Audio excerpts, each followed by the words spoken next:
Hi guys, and welcome to one of the most important section of this complete web GIS development lecture series. In this section we will try to understand what exactly is JavaScript and why it is so much important. Why I am telling you guys again and again that JavaScript is the heart of web GIS.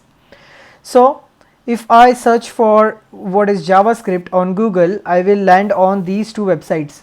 First is W3 Schools and second is Mozilla Developers website. So if you look at W3 Schools, they will tell you that JavaScript is a programming language of HTML and the web. So basically it is a programming language, it is lightweight and it is interpreted or just in time compiled programming language. So what does that mean exactly? So if I want to give you a simple example, until this point what we were doing is we were just defining our tags like this in basic HTML page, and if I want to change the color of this welcome to JavaScript section to red, I can simply add style color as red, right? And that will make this text in a red color. But what if I don't want to load this text as a red color from the beginning? What if I want to put this color to black, that means to the default one, and I want my user to have an ability to click on a button and then change the color to red? So what does that tell you? That if you want to add interactions of your website with your user, then JavaScript comes in. So JavaScript enables you to take advantage of their function in order to make your website truly interactive.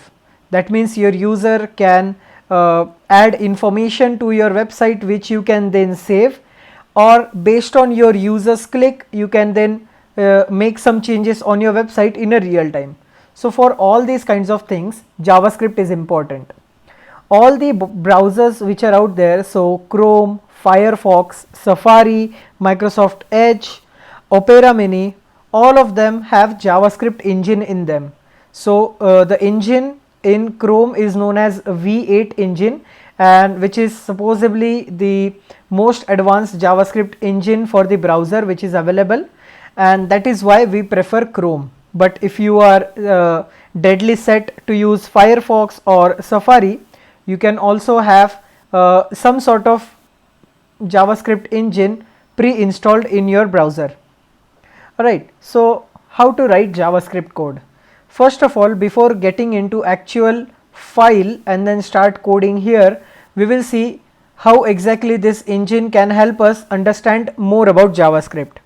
So until this moment we were going in inspect to check all the different types of things such as CSS properties of our code, and we also had control over this body so that we can click on any element and get idea about that specific element, right? Now if you move over to this console tab, you will see that we get a blank slate here, and I can write something like 1 plus 1, and if I click enter it is giving me 2. So basically whatever you are writing here is a JavaScript code. So you can see right out of the bat JavaScript understand basic arithmetic algorithms or I can say operations, right? So I can do 8 into 5 and it will do that. If I do 8 into 2 minus 5, it is smart enough to know that first it should execute this multiplication and then it should subtract 5 from it. So all these basic arithmetic operations it is already aware of that, right? So this is the console, and we will be dealing with console a lot in this section, and from now on I guess in every section wherever we are dealing with the website we will be dealing with the console. Console is a playground, you can say that, where you can test your JavaScript code. Okay, so this is how we can take advantage of console. Now if we go back to our code, if you remember correctly, earlier in Bootstrap section we added some of these script tags, right, which inside which we added some source which were representing the JavaScript file. So same thing that we can do here. if I want to write a JavaScript code directly in my HTML page, I can write it in front of a script tag. So if I want to create an alert, so alert is one of the function in JavaScript, that JavaScript is loading. Alright, now if I save this, you can see that my JavaScript is loading, is now coming as an alert. Okay, if I refresh my page again, you can see I again got this alert. That means the JavaScript is loading perfectly fine. I can also do console.log, and if I save this, you can see that now the JavaScript is loading, is coming inside a console. Okay, if I refresh my website, you can see again it is coming in my console. So this tells us that JavaScript is running perfectly fine in our script. Most of the time JavaScript codes get really complex, and it is not a good practice to write the code in a same HTML file. So just like we had a different file for CSS, we can also have a different file for JavaScript. So let's now create a new file and move forward with that. So index.js, so JavaScript file will end with the extension of .js. Okay, and now we can write the JavaScript functions inside this .js file. So let's try to add the same function again. So console.log, now loading JavaScript from separate or different file. Okay, and now what we need to do is we need to make connection of these two files. So I will remove this and I will add a script tag with source as my index.js file. So this will make a proper connection between these two files. Now if I save and if I go back to my code again, you will see that now loading JavaScript from different file. So that means our file connection is proper. Okay, so this is how we make connection between index.html and index.js, so that we can now write all our JavaScript code in this separate file. Before moving ahead and start writing our code, I would like to tell you about how to comment a code in JavaScript. So basically, if you think about it, JavaScript will execute all the code from line 1 up to the last line. Alright, and it can easily become thousands of lines of code when you create a real life application. And most of the time when you develop some code and when you deploy, you need to be 100% sure that whoever has a knowledge of JavaScript, if they have a look at your code, they should understand exactly what you have written and what are different functions responsible for. So in order for you to write some notes into your JavaScript, you can comment them. So if I press command and question mark, I will be able to write a comment like console, so console logging the string. Okay, so what will happen is whatever sentences that are in comment will not be executed. That means if I do something like this, I will still be able to see this, but this line will not be executed. Okay, so you can see that it is working perfectly fine. But what if I remove this comment? What will happen is, if you can see that we get an error, that unexpected identifier. That means the JavaScript is not able to understand what exactly you are trying to say with this. Okay, so that is why we have to be 100% sure that we comment whatever text that we don't want to execute.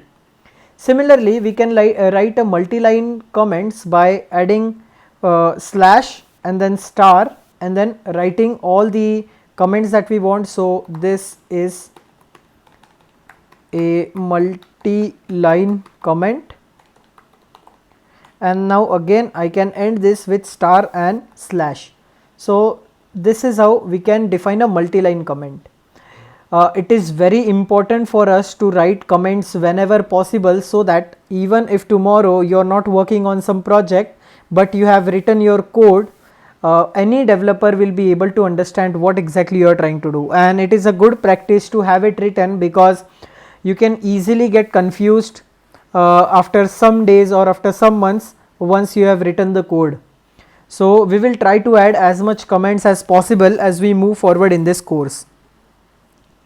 So this was about console logging. Now we will understand what are variables.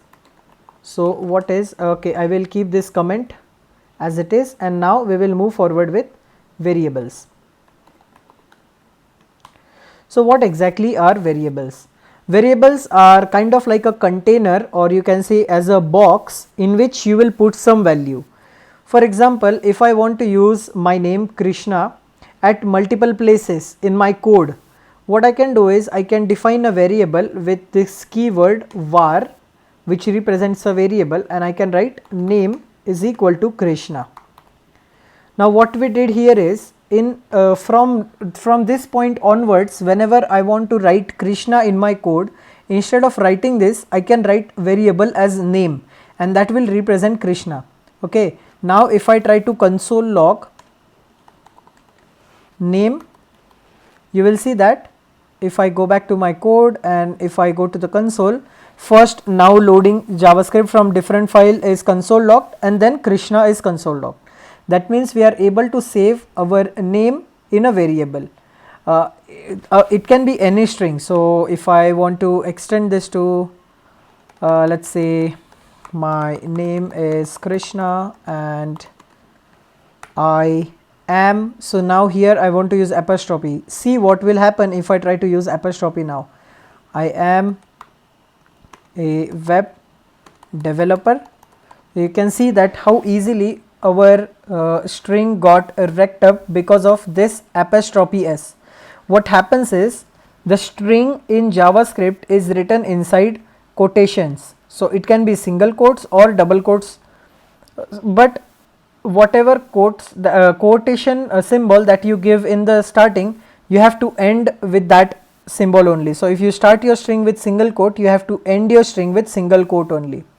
What happened here is, we started our string with a single quote, and when it came here, although for us it was apostrophe, but for JavaScript it was the end of the string, and that is why it is creating a problem here. So whenever you want to write something like this, you can easily initiate your string with double quotes and end it with double quotes, and this will solve your problem. So if I go back, you can see that my name is Krishna and I am a web developer is printed. But what if you are dead set to use a single quote? What if there is no option in front of you but to use single quote? At that time you can use this symbol which is known as escape characters. So basically when you introduce this symbol, whatever is written just next to that will be escaped from this string conditioning. So that is how you can see that. You can see that this slash and then this apostrophe, that is a single quote, is in a yellow color, which means that it is a escape character. And if I save this, you can see that I am still getting the result. So this is how we can use escape characters to escape any quotation mark available. Now we will try to see what are different data types available to us. So data types in JavaScript.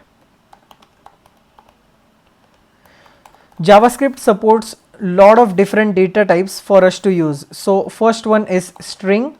So as we saw already, var name is equal to Krishna. So Krishna here is a string. Then we can have number types. So inside number types, we can again divide it into two types. So first is integer. So it can be anything. So var int can be 90, or var int1 can be minus 89, var int3 can be 3400987, anything like that. Then we also have float type. So basically when you introduce decimal point, then it is a float. So var flt is equal to 34.56, var flt2 is equal to minus 90.67, or anything like that. So this is a float and this is a integer. Both of them are number type. There are more number type data types available, such as big integers and things like that, but we will not cover them. After that we have Boolean type. So as you know, Boolean means either true or false. So I can have var earth is rotating is equal to true. You can see that when I write true, it turns itself into a dark blue color, which tells me that this is a correct way to write the true. If I write something like this, you will see that it will throw me an error that this true is not defined. So basically this true is a representation of any variable, but this true where with the small t is a representation of a Boolean field. Similar to that, we can have earth is earth flat. So for some people it can be true, but for me it is false. So you can see we can have Boolean equals to true or false. So this is again a data type that we have. After this we also have null type. So basically when you want to define a variable, but you want to have the value as null, that means the value is present but that value has no weightage to itself. So then you can say that that value is null. So var let's say newly defined var can be null. That means the variable is defined and it also has some value, but that value is null. Okay, and as opposite to this we also have undefined. So undefined, that means only variable is defined. So latest variable, and that's all. So basically this is a undefined variable. That means variable exists but it is not defined. There is no specific definition which relates to this variable. So these are some of the common data types that we use all the time in our JavaScript code. Of course there are more data types which we will discuss when we actually need them.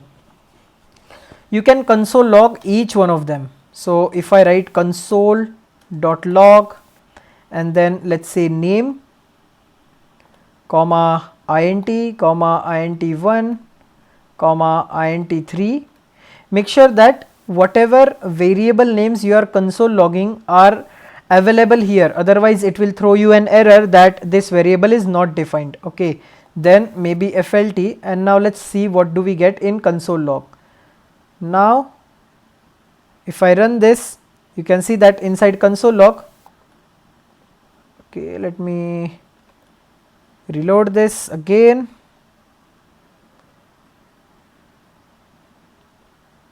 And you can see that we get Krishna 90 minus 89 3400987 34.56, everything in our console log. So you can see that this is how variables are used to save the data. Now we will try to understand ways to define a variable and what are different types of variables available. So as you have noticed here, all of my variables are starting with a small letter. Okay, so you can see that even though we had earth is rotating, my e was small and then I and r was capital. Okay, so this is just a normal nomenclature that I am following and that most of the developers follow, so that it is easier for anyone to read what exactly is this variable.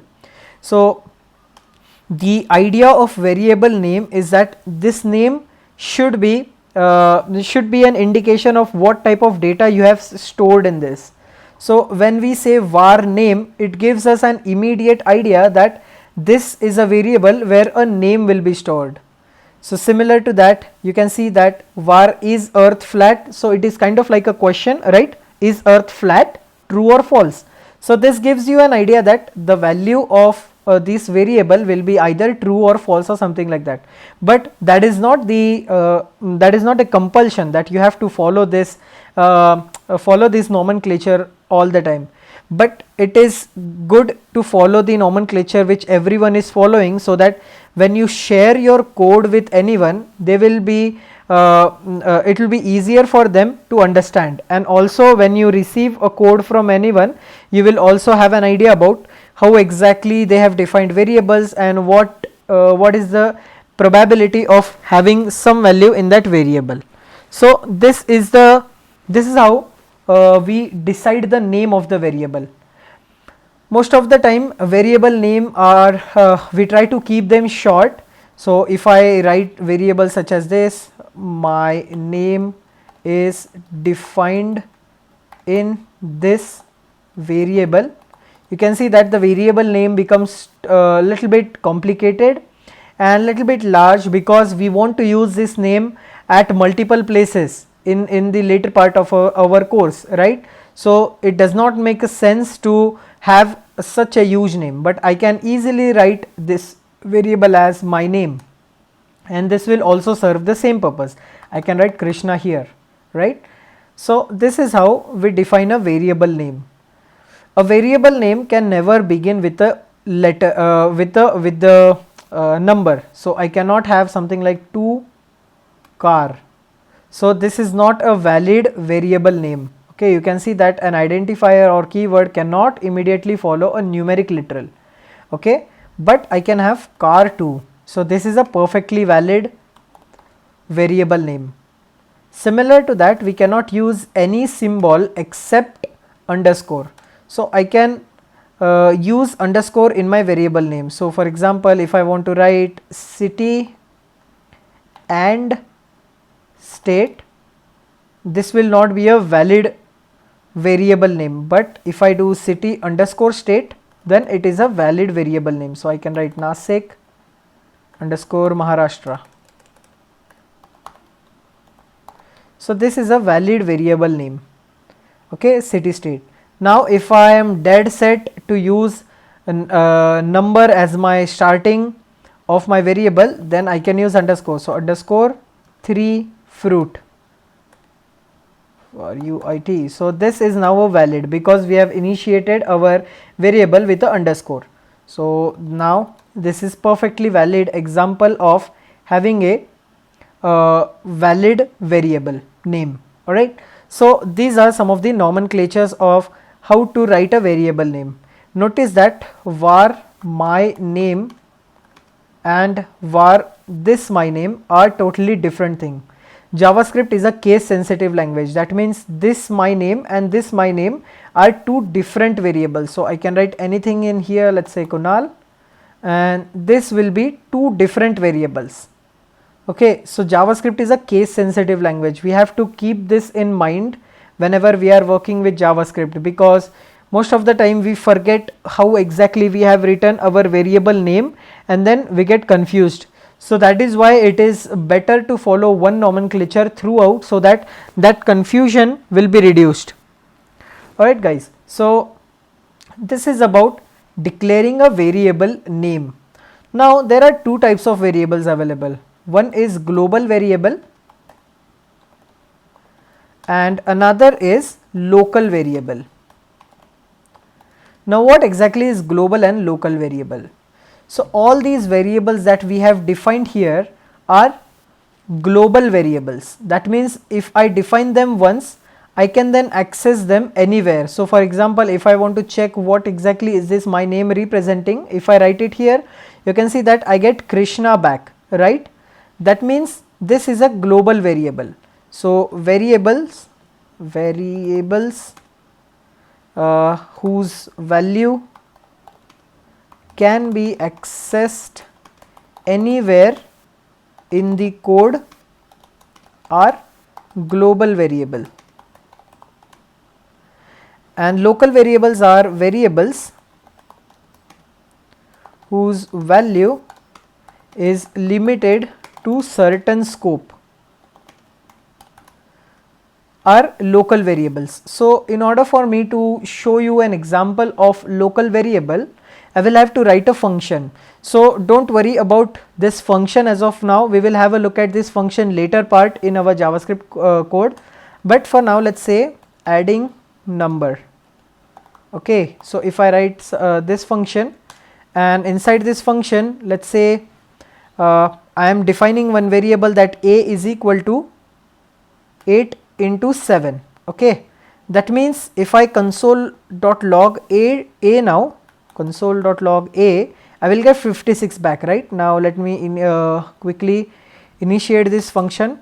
Again, don't worry about this function, we will try to understand function later. Our main goal here is to understand the difference between global variable and local variable. Okay, now what we have did is we have defined a function inside which we are defining a variable having a value 8 into 7, and then we are console logging that value. Now if I go back to my code, you can see that I get 56 back, which is perfectly fine. Now as you know that if I type car2 in my console, so if I type car2, I am getting XUV back, which is a string, right? Now what if I want to check the value of a? So if I define a, and you can see that I am not able to type a, it is giving me some another options which are available, and that is because a is not defined. So if I change its name to something little bit complicated, let's say multiplication. Okay, and if I try to console log multiplication again, you can see that we are still getting the 56. But now if I try to see what exactly is the value of multiplication, you will see that I am getting this error that multiplication is not defined. That means the variable multiplication is not defined. So what does this tells us is that this var multiplication is a local variable which is only valid inside this function. So if I go again inside this function, so if I run this again, you can see that I am again getting 56, which means that this var multiplication variable has a value 56 and it is console logging that value, and once this function is finished, the variable it vanishes, it is no longer accessible. So this is an example of local variable. We have to be careful about when to use local variable and when to use global variable. Now what if I use this int here? Since I have already defined var int equals to 90, I don't need to put again var here. Okay, now what I will do is, first of all I will console log this old 90. Okay, so what I will do before executing this function, what I will do is I will console.log old int value is plus int. So this is how we concat the variables with the string. Okay, now what will happen is it will print us this. So if I now add int here, and if I console log new, so new int value is, and then if I add plus here, now let's see what do we get. So we are actually in debugger, we will understand what exactly is debugger in short. And if I refresh the code, you can see that we are getting this old int value is 90, new int value is 56. Now if I try to check the value of int, I am getting 56. That means the older 90 value is replaced with this newer value. So you can see that global variable once defined can be used inside functions, and then the value of global variables can be changed to the new value, and that value will be carry forwarded. Okay, so this is how global variables work, while local variable only live inside that specific scope, and once that scope is over, the variables are also deleted. So this is about having local and global variable for your use. So this is the basics of JavaScript. In upcoming lectures we will try to understand different ways to store our data, functions and things like that. Thank you.